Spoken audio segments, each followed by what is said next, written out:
Liefste gemeente, julle kan julle Bybels oopmaak by die Evangelie van Matteus, hoofstuk 28, verse 16 tot 20. Matteus, hoofstuk 28, verse 16 tot 20. Ek beoog om vandag die laaste boodskap te preek van ons disippelskap reeks, wat ons mee besig was oor die laaste 3 weke.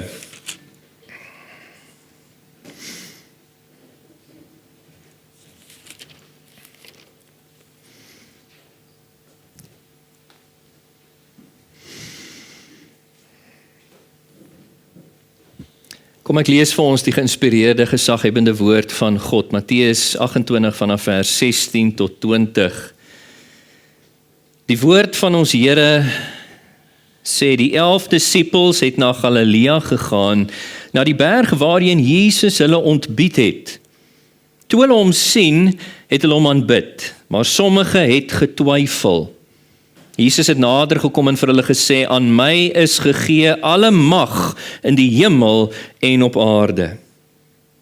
Gaan dan en maak disippels van al die nasies, deur hulle te doop in die naam van die Vader en van die Seun en van die Heilige Gees, en hulle te leer om alles te onderhou wat ek julle beveel het. En kyk, ek is met julle al die dae tot aan die volëinding van die tyd. Net tot sover uit die woord van die Here. Geliefdes, ek was bevoorreg in my lewe om baie mentors te kom gehad het, by wie ek baie dinge geleer het. Ek kan begin by my eie biologiese pa, wie my op laerskool geleer het om te braai, 'n baie belangrike ding vir 'n jong seun om te leer by sy pa. Ek kan dit uit vir my verduidelik hoe om dit te doen, ek het hom dopgehou, hy het vir my gewys, en toenemend het hy vir my geleentheid gegee, en ek kan onthou as 'n seun in die laerskool het ek baie, indien die meeste van die braaiwerk in ons huis gedoen nie. By my ma, toe ek in die hoërskool was, het ek vir haar gesê, ma, ek wil leer kos maak. En sy het toe vir my verduidelik hoe om dit te doen. Al die resepte wat sy gewoonlik gemaak het sy vir my verduidelik, sy het vir my gewys hoe om dit te doen, en ek kan onthou die ure in die kombuis wat ek die resepte neergeskryf het, gesien het wat sy doen, en toe self probeer het, en 'n flop daarvan gemaak het. Dominee Johan Odendaal het my gementor in die ontwikkeling van my teologiese denke op seminarium. Dominee Braam Hatting onder baie ander het my geleer om 'n gemeente pastoraal te lei. En selfs onlangs van julle, toe daar herstelwerk nodig was aan van die mure op ons erf, het ek my liewe broer Jasper genader. Ek het al gesien hoe lyk die bouwerk wat hy doen op sy erf, en hy het kom moeite maak met my. Hy het vir my van die goedjies gebring, hy het vir my verduidelik hoe dit moet gedoen word, hy het vir my gewys hoe om dit te doen, hy het my dit laat doen voor hom, hy het my gekorrigeer, en so kan ek ook dan nou vandag messel, en ander leer hoe om te messel. Of ons liewe Marlene, wat so lekker konfyte kan maak, ek het vir haar gevra, sal sy my nie leer konfyt en bladjang maak nie.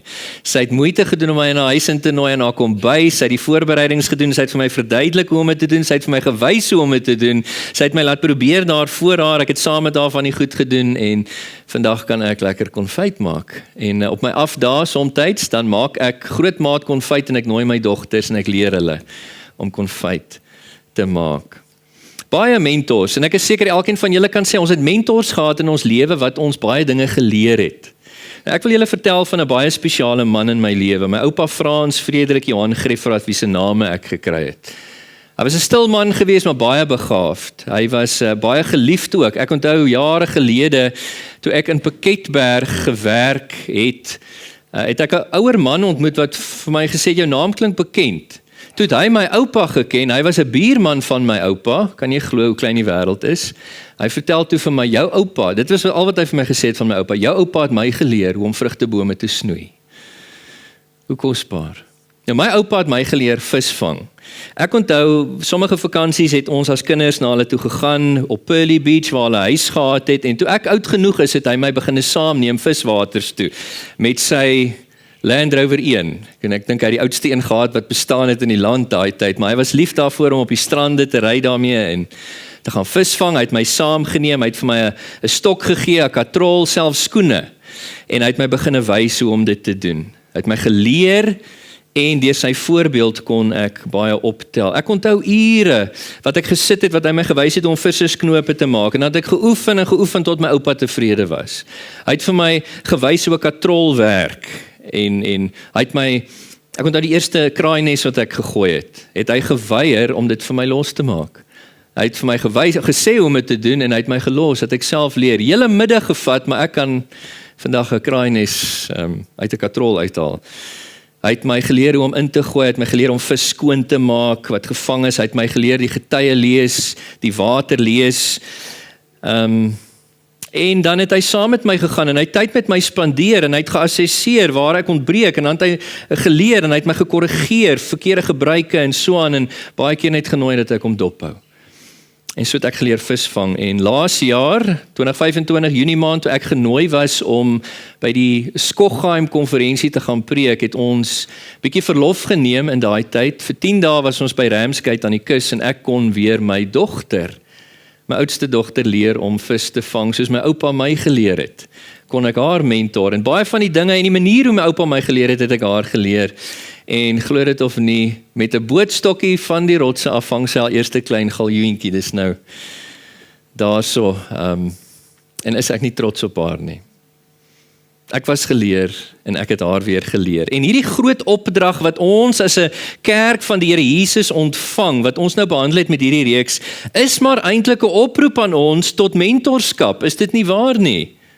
Dit wat ons alreeds op baie vlakke in ons lewe beleef het, 'n mentorskap om ander te leer, maar ook vir hulle te wys, deur middel van 'n proses, hoe om disippels van Jesus eerstens te wees, sodat hulle in beurt weer ander kan leer en vir ander kan wys hoe om disippels van Jesus te wees, en uiteindelik sodat ons almal in die gemeente van ons Here Jesus disipelmakende disippels kan wees. In hierdie reeks het ons alreeds behandel 'n definisie van disipel wees en disipelskap. Ek gaan dit nie herhaal nie, maar ons het gesien basies 'n disipel is 'n student, 'n leerling wat aktief 'n leermeester volg om vanaf hom te leer deur sy instruksie, maar ook deur sy voorbeeld. 'n Disipel is 'n meer soos 'n vakleerling wat gehelp word om iets te bemeester sodat hy dit kan inkorporeer in sy lewe en dit kan doen. Ons het gekyk na die elemente van disipelskap, die aktiwiteite van leer en lewe wat altyd ewe belangrik is. Ons het gekyk na die element van transformasie, dat deur mentorskap mense geleer word om of uitgedaag word om te verander in hulle denke, ook in hulle doen en late, sodat hulle meer soos Jesus Christus mag word. Ons het gekyk na die element van toewyding, ons het gekyk na die nie weglaatbare element van verhouding binne gemeente, waar die disippels van Jesus, jy en ek, intentioneel gementor kan word in die Christelike lewe. Ons het gekyk na ook die middele. En toe het ons aandag gegee aan die herdink of heroriëntering in terme van wat dit beteken om 'n Christen te wees, wat dit beteken om kerk te wees in die lig van Jesus se groot opdrag aan ons. Daarna, laasweek het ons gekyk na die patroon, die werkwyse van ons Here Jesus Christus, sy eerste apostels, die vroeë kerk, in terme van disipelskap. Hulle het disippels gemaak deur te gaan, deur te doop, deur te leer. Ek het voorgehou aan julle die konteks wat God daar gestel het vir disipelmaking, naamlik die plaaslike gemeente, waarby gelowiges deur 'n belydenis toegevoeg word, en waarbinne hulle dan in die konteks van gemeenskap kan groei as disippels. En ons het afgesluit laasweek deur te kyk na die werk van disipelskap. Wat word behels? Wat behels die taak van disipelskap? Nou ek wil vandag optel waar ek gestop het laasweek en afsluit met hierdie reeks. Ons gaan kyk weer na daai 6de aspek, die werk van disipelskap, sodat ons nie ontrou bevind mag word, oneffektief bevind mag word deur ons Here Jesus Christus, in die lig van sy groot opdrag aan ons, nie eerder dat ons deur gehoorsaamheid aan sy groot opdrag sal groei as individuele gelowiges, maar ook as 'n gemeente tot 'n volwassenheid wat in ooreenstemming is met die volgroeide gestalte van die volheid van ons Here Jesus Christus, soos wat Paulus sê in Efesiërs 4 vers 13. Met dit gesê, kom ek bid vir ons en dan kyk ons prakties weer na hierdie werk van disippelskap. Vader, dankie dat ons weer mag stil staan by Here, hierdie groot opdrag van U in U woord aan ons. Ek wil bid dat U nou, Here, teenwoordig sal wees. En alhoewel ons nie dogmaties gaan wees nie, baie prakties gaan wees, wil ek tog, Here, vir U vra dat U deur hierdie kromstok reguit hou sal slaan, dat U die korrekte perspektief vir ons sal gee in terme van disipelmaking. En ons sal help om in die praktyk te groei, sodat ons voete kan gee aan hierdie opdrag. Dat ons mekaar intentioneel kan mentor, en dat ons so saam kan groei tot volwassendheid in ons Here Jesus Christus. Kom en wees aan die werk in ons midde, dit bid ons in Jesus se naam. Amen.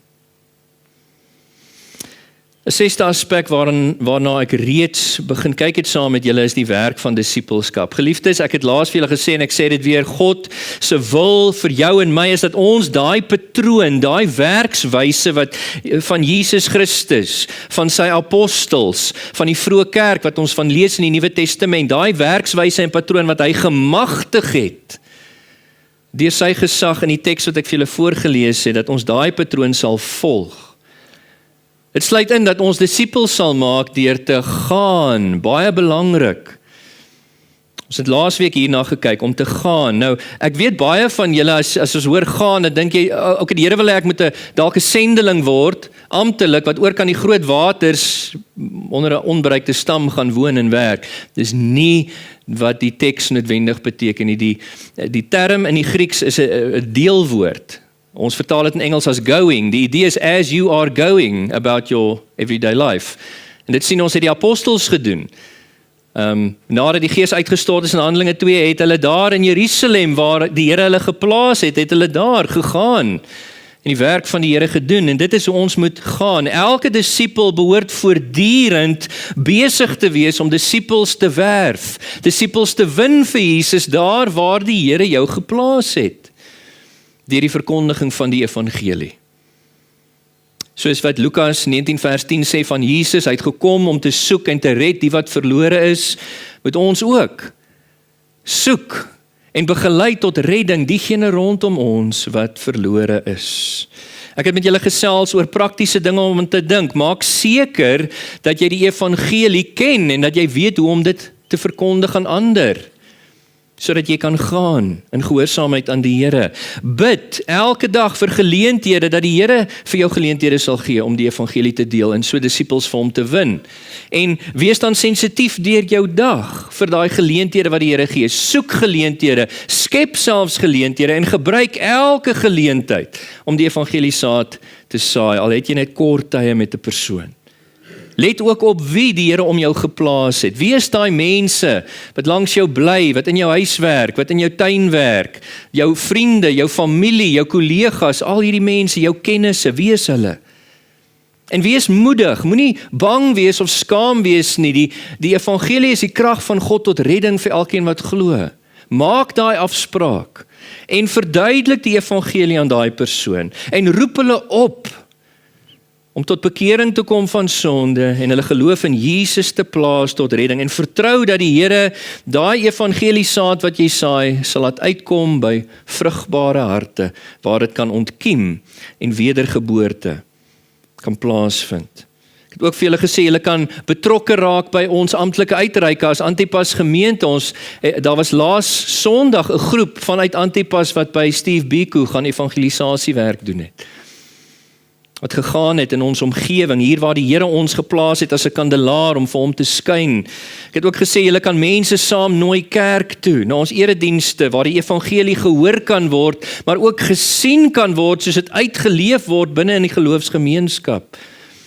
En ek het gesê, ons het nou Sondag die 22ste besoekerdiens en gemeenteete, 'n guldige geleentheid om daai mense kerk toe te nooi.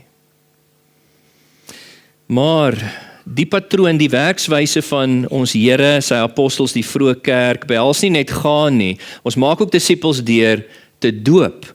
Hulle te doop in die naam van die Vader, Seun en Heilige Gees. Dit wil sê elkeen wat positief reageer op jou verkondiging van die evangelie, die wat tot bekering kom van hulle sondes, wat hulle geloof in Jesus plaas om so sy disippels te word, julle moet hulle begelei dat hulle geleentheid het om 'n belydenis van hulle geloof af te lê deur die doop en so toegevoeg te word tot die lidmaatskap van die plaaslike gemeente. Daai voorbeeld wat ons het in die eerste Jerusalem gemeente in Handelinge 2. Petrus verkondig die evangelie, 3000 kom tot bekering, hulle plaas hulle geloof in Christus. En sê vers 41 van Handelinge 2, 3000 wat aggeslaan het op sy boodskap, is daai dag gedoop en toegevoeg tot die lidmaatskap van daai gemeente. Het is belangrik dat ons dit doen, sodat die individue in die konteks van die gemeente, binne die konteks van groeiende vertrouensverhoudings, gementor kan word en so gehelp kan word om te groei as disippels van Jesus, deur ons onderrig, deur ons voorbeeld. Is so belangrik, geliefdes, want onthou die opdrag van Jesus wat ek vir julle voorgelees het. Hy het vir ons gevra om disippels te maak. Nie geestelike babetjies nie. Dis nie goed genoeg dat ons rondbeweeg en net die evangelie verkondig en dan dink ons taak is klaar nie. Diegene wat reageer, moet ons begelei tot 'n belydenis van hulle geloof voor die gemeente, sodat ons hulle kan toevoeg binne die plaaslike gemeente, ons gemeente of 'n ander gemeente. 'n Teologiese rede waarom dit so belangrik is want die woord van die Here leer vir ons dat Jesus red ons uit hierdie wêreld uit om deel te wees van sy kerk liggaam. 1 Korintiërs 12 vers 13 sê dat die Gees by wedergeboorte doop of plaas ons in die kerk liggaam in. En daar is dus 'n verpligting op elke individu wat Jesus se disipel word om homself te verbind tot 'n gemeente. En daar is 'n verpligting op jou en my, wie ons na Jesus toe lei, om seker te maak, daai individue verbind hulle self tot 'n bybellerende, evangelie-gesentreerde gemeente. En hiervan was die vroeë Jerusalem kerk vir ons 'n uitstaande voorbeeld, né? Ek meen, hulle het dit gaan doen, en daarom sê Handelinge 2 vers 47 vir ons, die Here het elke dag by hulle getal gevoeg, die wat gered is. Maar dis nie al nie, die patroon, die werkswyse van Jesus, sy apostels, die vroeë kerk, met betrekking tot disipelmaking, sluit nie net in dat ons gaan, dat ons diegene wat positief reageer op die evangelie doop nie, maar ook dat ons hulle leer, en ek wil hier bietjie stil staan, dat ons hulle leer om te onderhou, dat ons hulle leer om te doen, dat ons hulle leer om te lewe die Christelike lewe.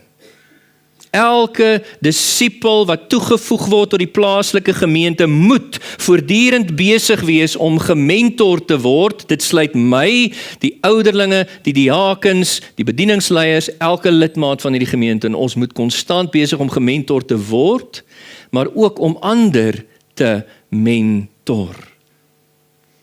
Nou laat ek hier begin. Die gemeente as 'n geheel bied die konteks, bied die geleentheid, die struktuur wil ek liewer sê, vir daai mentorskap om plaas te vind. In Antipas gemeente, 'n heel eerste raakpunt vir mentorskap, is die lidmaatskap voorbereidingskursus, wat mense deurgaan voordat hulle lidmate word. 'n Ouderling bied dit gewoonlik aan, en daar vorm 'n eerste verhouding. En mentorskap in terme van hoe ons dink oor verlossing, ons maak seker daai persoon is 'n verloste met 'n betroubare getuienis van bekering en geloof. En ons leer hulle omtrent die kerk, die aard, die natuur, die funksie, die pligte van kerklidmate. Ons leer hulle oor ons gereformeerde oortuigings, oor ons baptiste beginsels van die woord. Ons leer hulle oor hoe Antipas gestruktureer is. En so berei ons hulle voor om meelewende lidmate in ons gemeente te wees.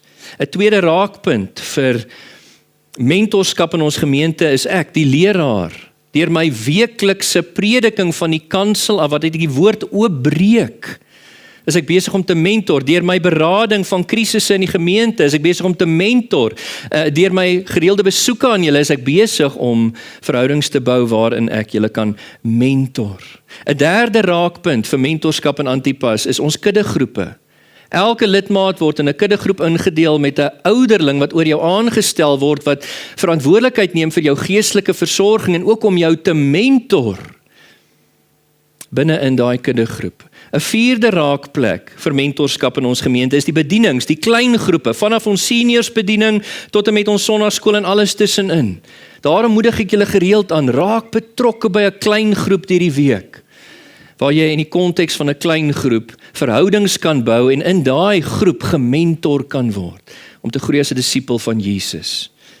En 'n vyfde raakpunt is ons lidmaatskap. Diegene wat lidmate word, het die geleentheid om verhoudings te bou en julle het verhoudings met mekaar. Daai verhoudings gee julle die geleentheid om hierdie groot opdrag te gehoorsaam, om mekaar te mentor, om te groei as disipels van Jesus Christus. En vir hierdie rede, omdat die gemeente die struktuur bied, het ons in die skrifte hierdie opdrag om tot proaktiewe meelewende betrokkenheid by die gemeente.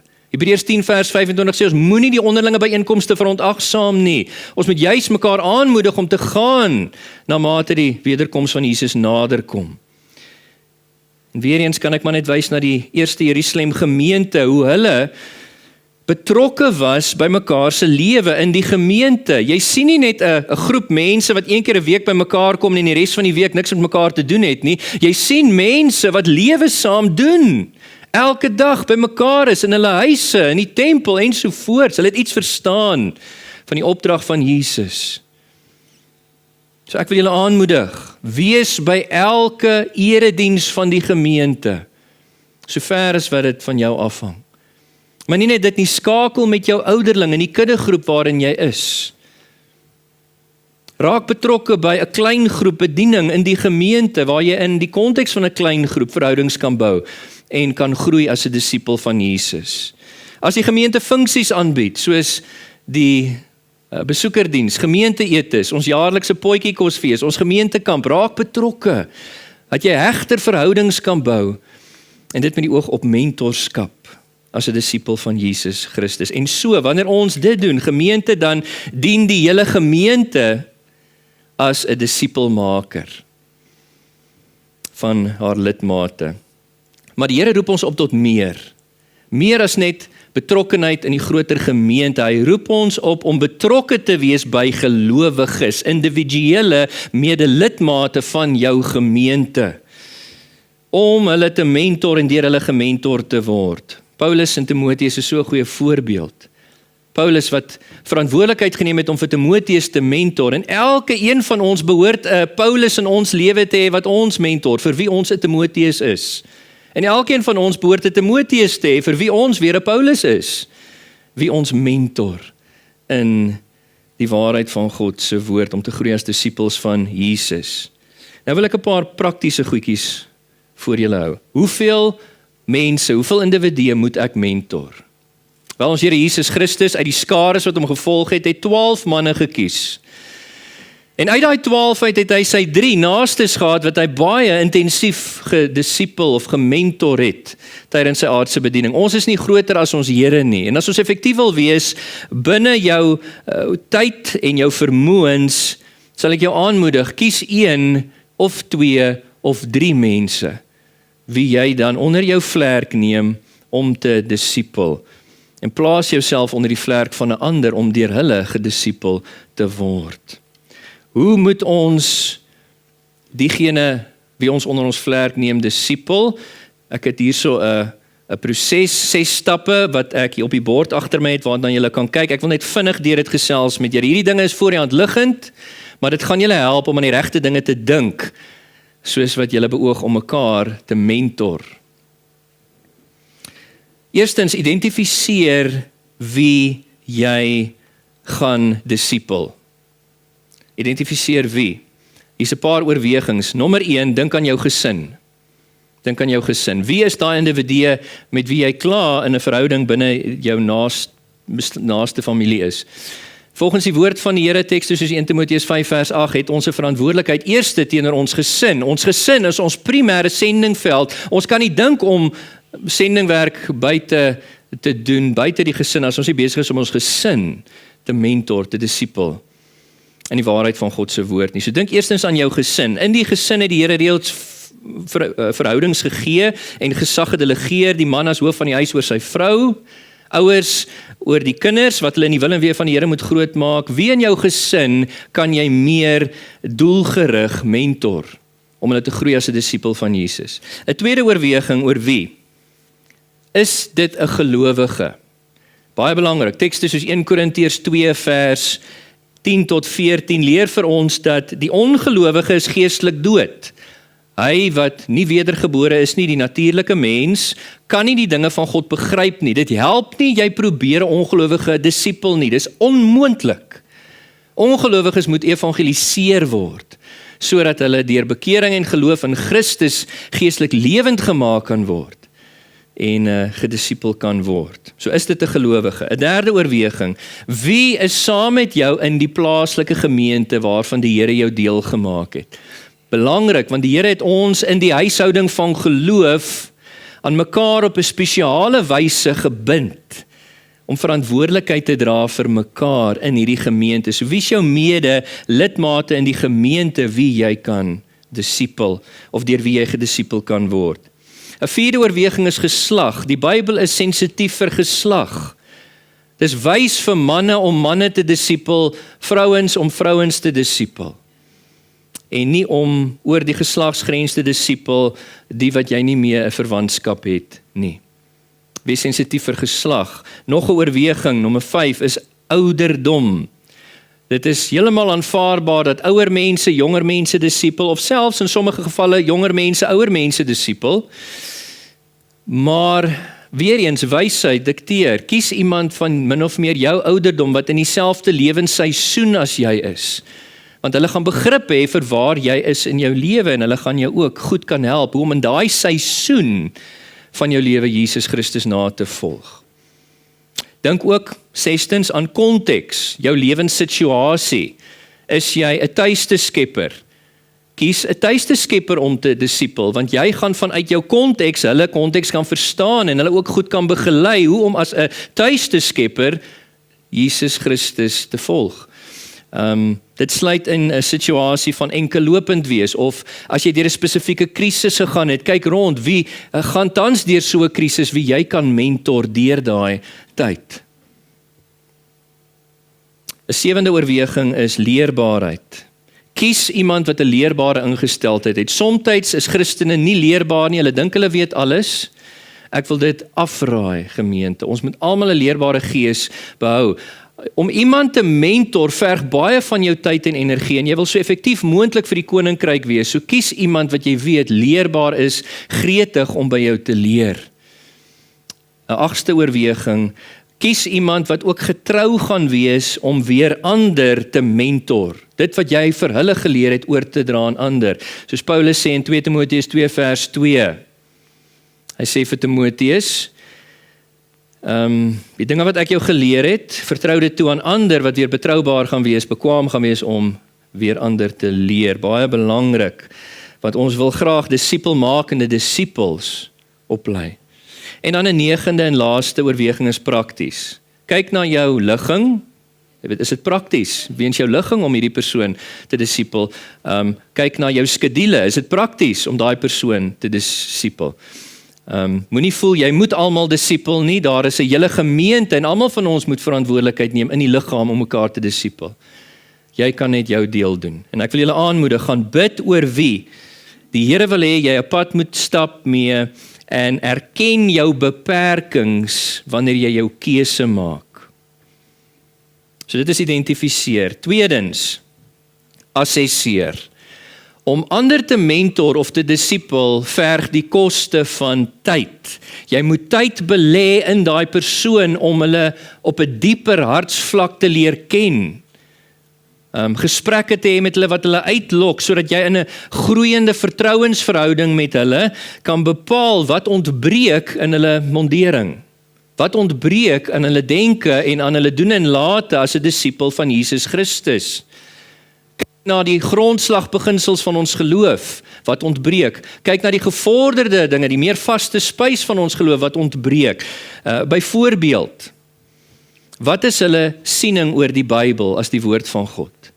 En kan hulle die Bybel goed lees en bestudeer en memoriseer? Of gebed, hoe verstaan hulle die waarde van gebed? Kan hulle bid? Dink bietjie byvoorbeeld aan kerk. Verstaan hulle die waarde van kerkbywoning, die gemeenskap van gelowiges? Verstaan hulle iets oor die gawes wat God vir elkeen gegee het? Is hulle besig om hulle gawe te gebruik om die kerk te bedien? Of het jy nodig om hulle te ontwikkel in hierdie verband? Hoe hanteer hulle sonde? Hoe dink hulle oor sonde? Hoe stry hulle teen hulle sonde elke dag? Is daar dalk iets wat ontbreek waarmee jy kan help? Of God, is daar dalk onvanpaste klein godsbeskouing waarin hulle vasklou? Is daar sekere karaktereienskappe van God wat hulle nog nie reg verstaan nie en dit impakteer hoe hulle lewe as disippels van Jesus? Hoe verstaan hulle die evangelie en kan hulle die evangelie aan ander oordra? Hoe verstaan hulle die aspekte van verlossing en leef hulle tans as verlostes in die lig van hulle verlossing? Hoe dink hulle oor hulle self? Het hulle 'n wêreldsingeligte selfbeeld of kyk hulle na hulle self deur die identiteit van Jesus Christus? Hoe dink hulle oor krisisse in hulle lewe? Daar's soveel assesseer wat nodig is, wat ontbreek, wat jy kan inbou. Derdens, dan leer jy. Disippelskap verg ook die koste van gebed en studie. Jy bid vir daai individu, vergroei in daai area, maar jy gaan studeer ook. Jy gaan lees op, jy bestudeer die skrifte op daai punt, sodat jy self as 'n disipel kan groei in daai area, sodat jy daai een kan leer en kan help om te groei as 'n disipel in daai area. En jy help hulle deur jou instruksie tot 'n korrekte verstaan, korrekte begrip van die waarheid. Dan vierdens, korrigeer. Dis 'n aspek van leer, maar korrigeer kos of disipelskap verg ook die koste van liefde, dat jy iemand lief genoeg het om hulle nie te los soos hulle is nie. Dat jy deur middel van teregwysing hulle help om af te lê onbybelse oortuigings, onbybelse gebruike. Vyftens, om te implementeer. Disipelskap verg ook die koste van meditasie, dat jy diep gaan nadink oor die waarheid van God, hoe dit lyk in jou lewe, hoe dit lyk in daai persoon se lewe, en jy help hulle dan om met praktiese dinge, hoe hulle dit kan met babatreetjies kan begin toepas en implementeer in hulle lewe, hoe hulle kan verander om die waarheid van God korrek uit te leef en te beoefen as 'n disipel van Jesus. En ook deur modellering, sesde, Disipelskap verg ook die koste van opoffering en selfverloning. Dit wil sê dat jy jouself prysgee om ander in jou sy te bring, sodat hulle jou lewe kan dophou en dat hulle in daai area wat jy vir hulle instruksie bied, kan sien hoe jy dit uitleef. En dan wanneer hulle dit gaan uitleef, dat hulle kan dink aan 'n voorbeeld wat hulle gesien het. Identifiseer, assesseer, leer, korrigeer, implementeer, modelleer. Jesus het al daai dinge gaan doen. Gaan kyk na sy lewe. Hy het geïdentifiseer wie hom moet volg en hy 12 manne geroep wat hom intentioneel saam met hom gestap het. Hy het vir hulle gesê, volg my. Hy het nie nodig gehad noodwendig om te assesseer soos ons nie. Hy was alwetend, maar hy het geweet wat hy hulle wou leer. En hy het hulle geleer, nie alles op een slag nie, maar wanneer die geleentheid homself voorgedoen het en hulle ryp was, het hy hulle daai dinge geleer. Hy het hulle gekorrigeer. Onthou julle hoe Jesus vir Petrus gespreek het? Wyk agter my Satan, jy bedink die dinge van die mens, nie van God nie. Hy het hulle korrigeer, hy het hulle geleer, hy het hulle gehelp om die waarheid in hulle lewe te implementeer. Hy het ook die waarheid voor hulle gemodelleer. Hulle was in sy geselskap die heeltyd. Hulle het gesien hoe hy leef. En toe hulle hom sien bid, het hulle gesê, Here, leer ons bid. En hy kon hulle gehelp het hoe om te bid. Jesus het alles so gedoen. Ek wil ook vir julle sê, dink aan hierdie dinge in terme van jouself, want ons moet ook gementor word. Identifiseer wie jy graag wil hê moet jou mentor, 'n pad met jou stap in hierdie gemeente. Assesseer jouself, vra vir hulle om jou te mentor in 'n sekere area wat jy voel jy kan groei, dan onderwerp jouself aan hulle leer, hulle instruksie. Laat toe dat hulle jou korrigeer, dat hulle inspraak het in jou lewe, dat hulle jou vermaan en teregwys wat so nodig is. Vra hulle om jou te help om in die praktyk dit implementeer in jou lewe. En hou hulle voorbeeld dan ook dop. Gemeente, daar is nog soveel wat ek graag sou wou sê. Ek sal dit dalk op 'n skrywe vir julle uitstuur in die week. Laat ek die boodskap vandag hier afsluit.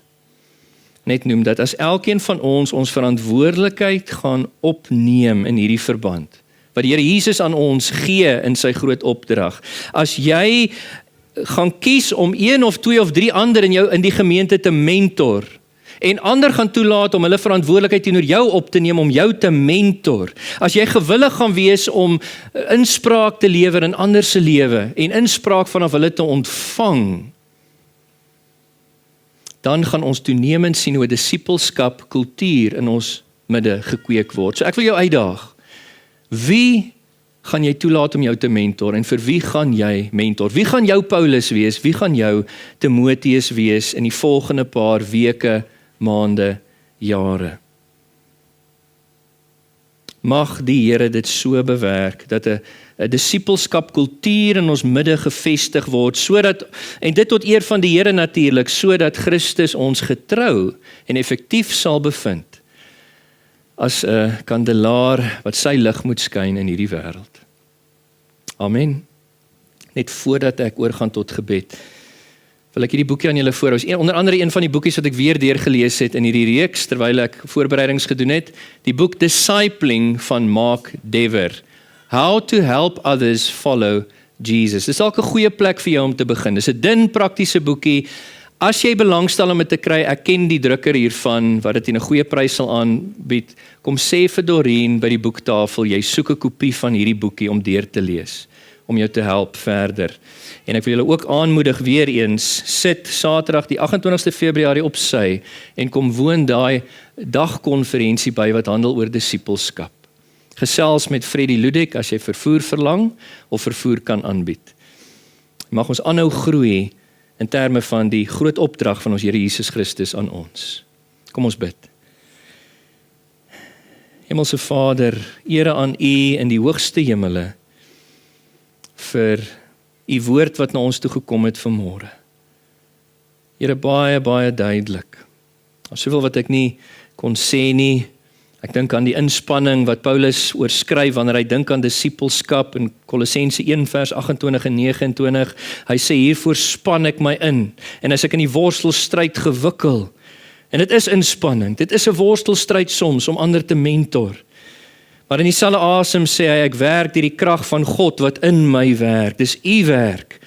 Ons het die voorreg as disipelmakers om U instrumente te wees, wie U kan gebruik om U kerk te bou. Daarom werk kragtig in ons en gebruik ons pogings om gehoorsaam te wees aan hierdie opdrag. Here, om ons individueel, maar ook korporatief as 'n gemeente te groei in terme van volwassenheid in Christus. Here, mag die oproep waaraan ons aandag gegee het in die laaste 3 weke voete kry in ons midde. En mag ons toenemend begin gesels oor disippelskap ook in ons midde. Dank U, Here. Wees nou met ons in die afsluiting van hierdie diens, die slotlied, die verslagsvergadering, die samesyn na die tyd, dat dit alles sal geskied tot U eer. Amen. Julle in die kosbare naam van ons Here Jesus Christus, mag sy genade, die liefde van die Vader, en die gemeenskap van die Heilige Gees met julle wees, vandag en in die week wat kom. Amen.